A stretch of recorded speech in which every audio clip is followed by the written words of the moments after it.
Got for y'all today. My name is Sensei Rip. Till next time. Peace. The secret meeting that changed rap music and destroyed a generation. Damn. So it says, hello. After more than 20 years, I finally decided to tell the world what I witnessed in 1991, which I believe was one of the biggest turning points in popular music and ultimately American society. I have struggled for a long time weighing the pros and cons of making my story public, as I was reluctant to implicate the individuals who were present that day. So I've simply decided to leave out the names and all the details that may risk my personal well-being and that of those who were, like me, dragged into something they weren't ready for. Damn. Hold on, let me So we gonna tell the story. we gonna tell the story. We ain't scared. You know what I'm saying? What they gonna do? They after us, that's great. Look, like man. So look, so he says, between the late 80s and early 90s, I was what you may call a decision maker with one of the more established companies in the music industry. I came to Europe in the early 80s and quickly established myself in the business. The industry was different back then, since technology and media weren't accessible to people like that, like they are today. The industry had more control over the public and had the means to influence them any way it wanted. Right. This may explain why in early 1991, I was invited to attend a closed-door meeting with a small group of business insiders to discuss rap music's new direction. Rap music's new direction. Yeah. Little did I know we would be asked to participate in one of the most unethical and destructive business practices ever seen. Crazy. So this was the meeting. The meeting was held at a private residence on the outskirts of Los Angeles. I remember about 25 to 30 people were being there. Right. Most of them familiar faces. Speaking of those I knew, we joked about the theme of the meeting, as many of us did not care for rap and failed to see the purpose of being invited to a private meeting to discuss the future of hip-hop. Talk to him. Among the attendees was a small group of unfamiliar faces who stayed to themselves and made no attempt to socialize beyond their circle. Based on their behavior and formal appearances, they didn't seem to be from our industry. Our casual chatter was interrupted when we were asked to sign a confidentiality agreement preventing us from publicly discussing the information presented during the meeting. Needless to say, this intrigued, in some cases, disturbed many of us.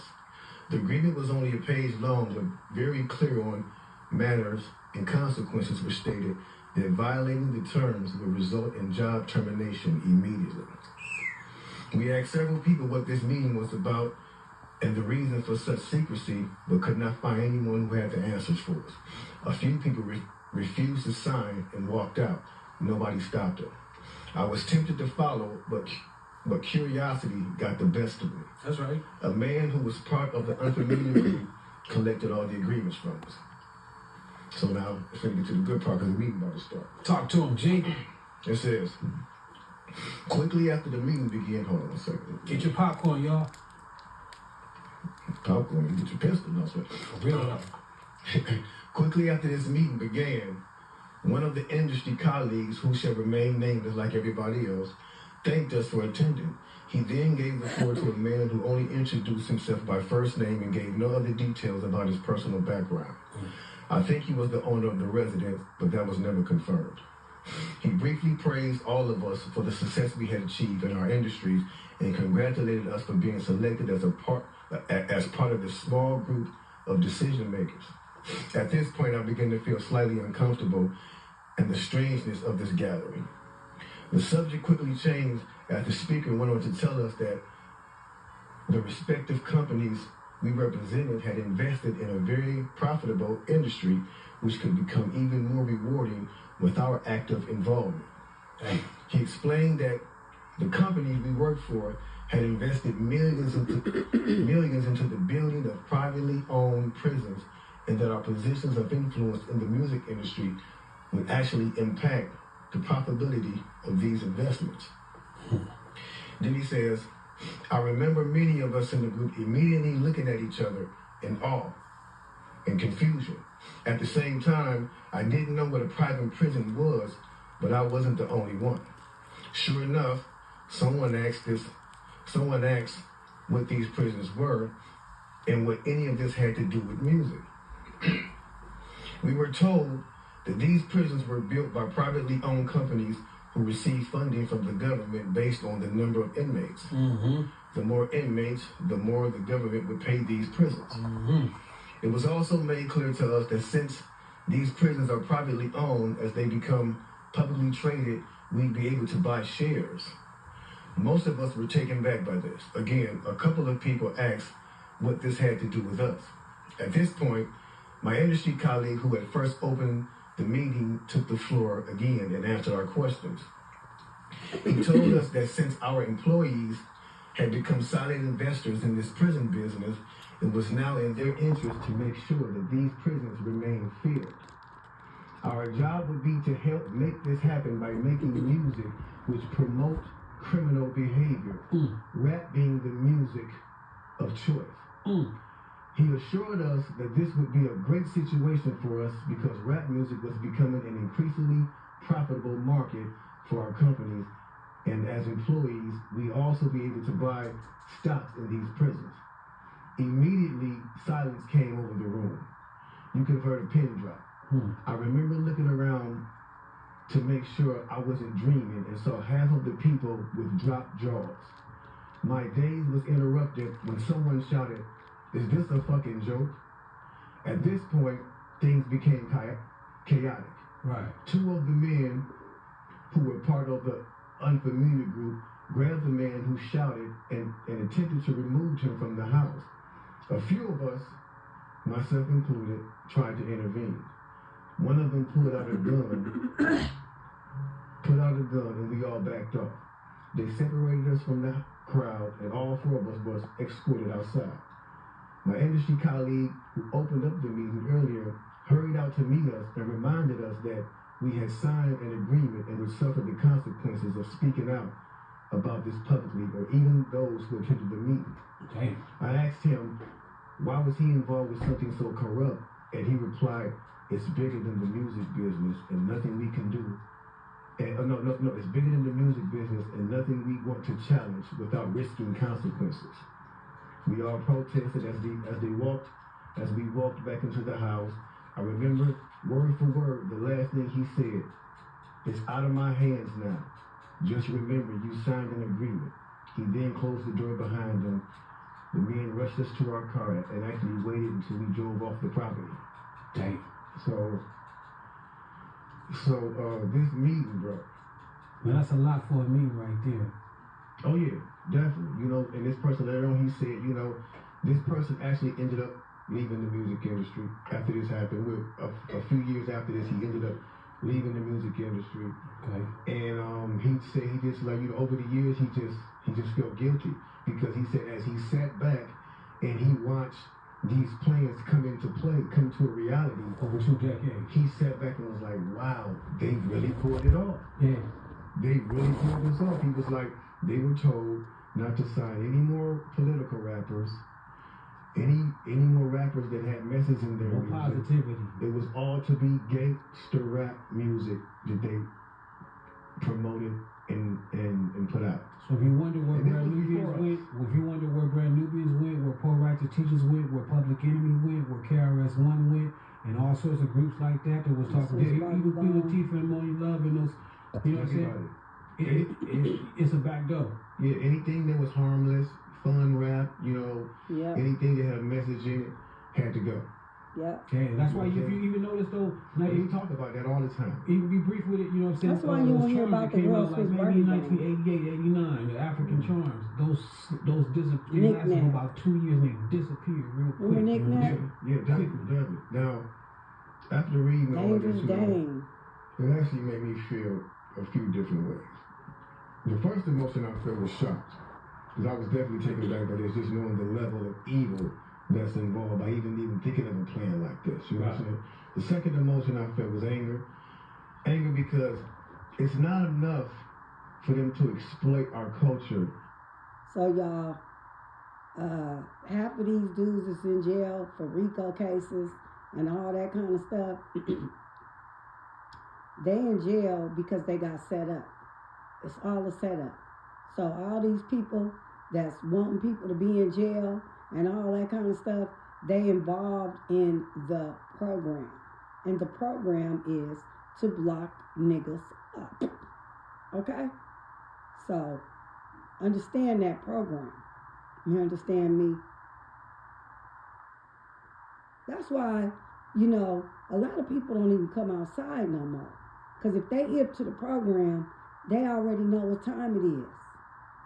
But if you ain't hip to the program, you going along with the masses, you falling into the action of the program. But I'm going to let y'all get back to the story. That's why people like Queen Latifah, Wu-Tang Clan, African Barbados, and KRS-One, Ed Lover, and Flavor Flav, fun stuff.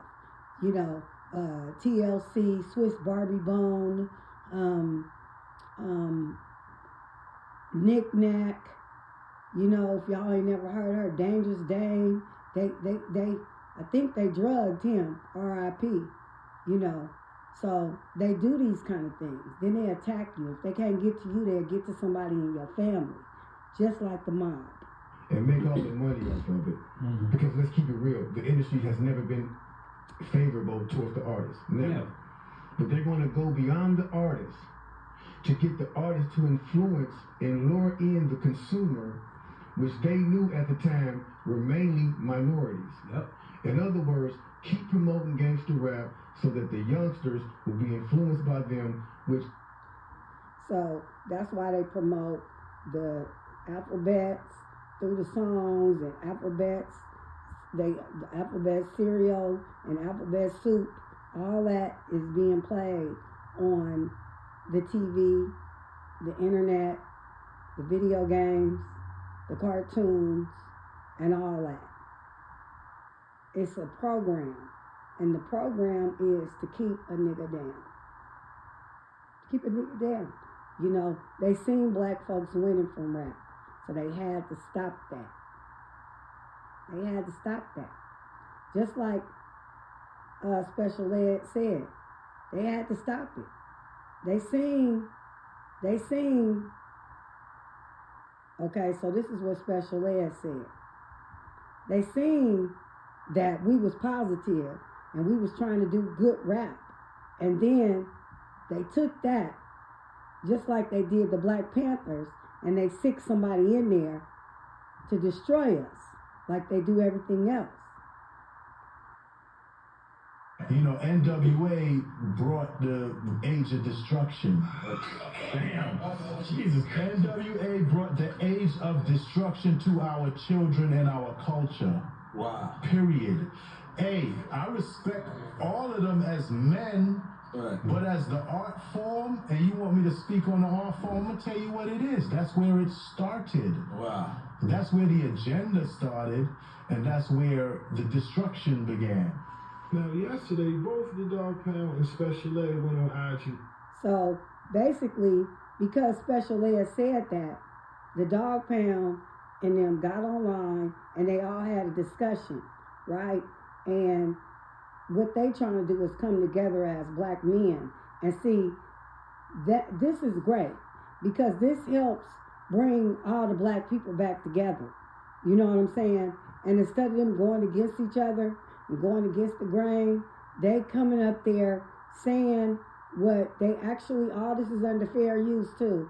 They actually, the 107 copyrights law in 1978. Yeah, so basically they just coming out saying what they gotta say, but they ain't feuding, because they older now and they understand now that that ain't the thing, and they know the plan. So they going against the grain now and trying to come together as men and black men and let these kids know they're going against each other, killing up one another,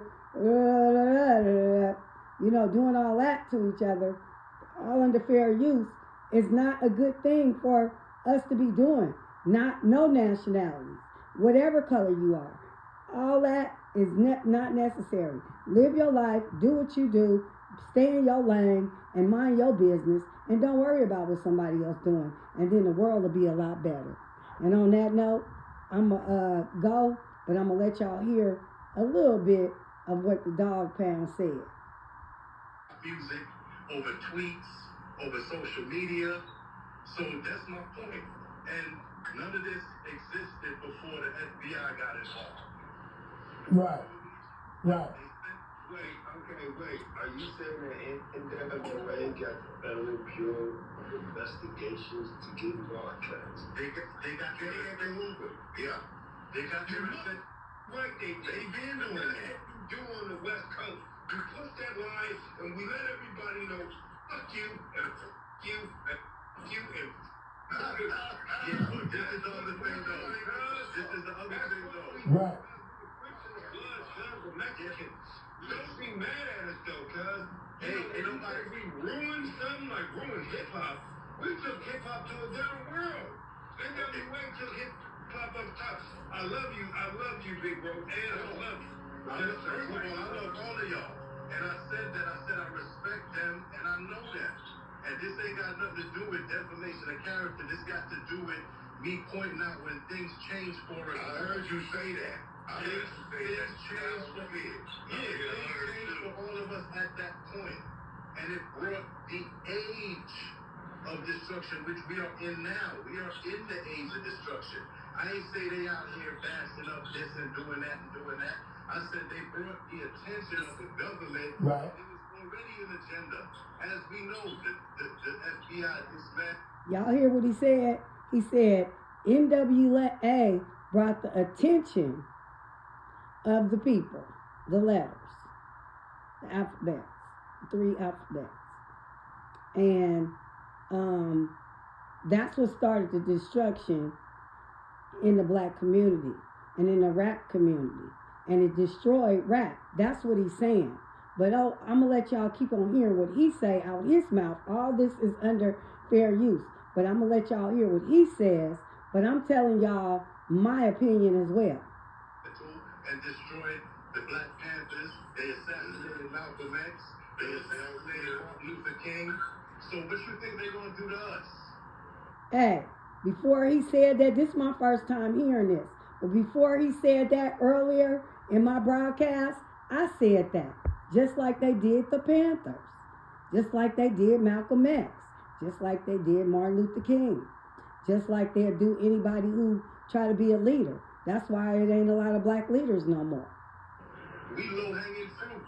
They sending us all to jail already. Nigga, I'm trying to tell you. And then now everybody out here snitching on each other. Everybody out here killing each other. Everybody out here snitching on each other. Gangsters is talking.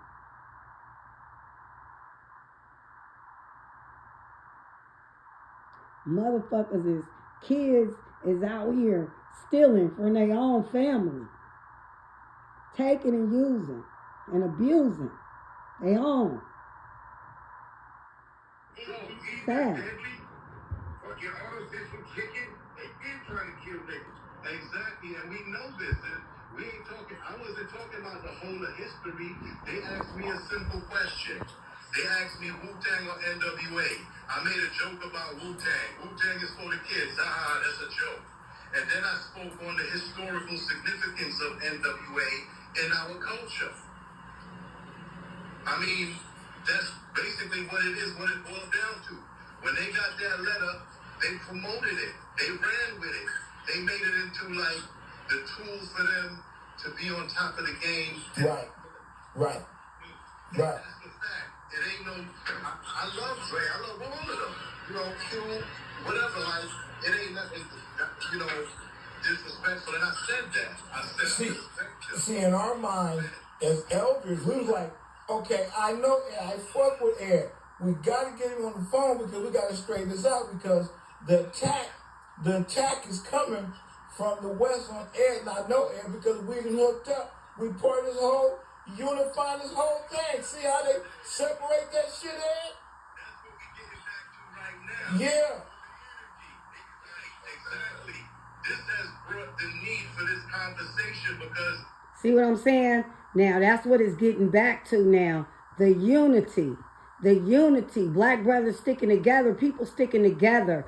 That's what we need. We're missing that. It's a big, big gap out of sticking together in our community, in our culture. The minute something goes wrong or somebody says something that you don't like, it's automatically New York niggas. Yeah. Right. East Coast. Right. It's not about that.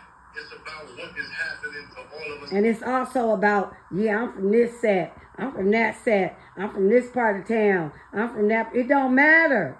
We all together at the end of the day. At the end of the day, we need to stick together and bring more unity and love in our community. In our community.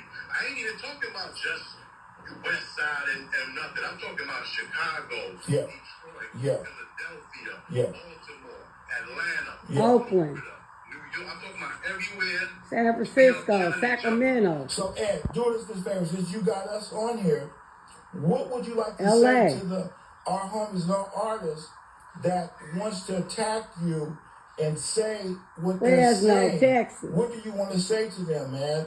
From just to put it back Arizona. in context, so we can take that back, Mississippi, Atlanta. right? They misconstrued my message. Right. My message has been edited by a side publication that's not even drink tank. Right. Separate magazines. Got it. Their own headlines. Right. Their own narrative on it. But what we gonna do, we're gonna have our own as us. Yeah. This is the culture. All under fair use, y'all. This openly Okay. amongst all of us. East Coast, West Coast. Yeah. West, South. Fair use. Make sure you get the likes up. We gonna come to the Make sure you like this. Yeah. Okay. Like this. Like share. There it is. Right. Okay. See, that's a edit from them. Yeah. They need to watch the whole interview in its context. Right. They question, who do you prefer? That's why I showed that, cuz. Right. This is what they do. That's what they do. Everything is a narrative. Hold on, cuz. Everything's a narrative. Right. They can twist the narrative could work for you or go against it. Well, now we want it right here, all of us. They took that one piece you said and changed it into an entire different narrative. Right. Like Special Ed is smashing NWA. Yeah. Because everybody's responding to it because that's all they see. Right. But we gotta fix that, cuz, and that's the bottom line. I gotta wait 2 hours. Yeah. Yeah, but we gotta fix that. Yeah, we are. This is what we're doing. We setting this up right now. I just got off the phone with Craig Nobles. Okay. Okay. I spoke to Mark Watson. Big A, who the fuck is Craig Noble? Craig Noble, our guy, man. Yeah. Yeah. For education, always correct errors. Peace.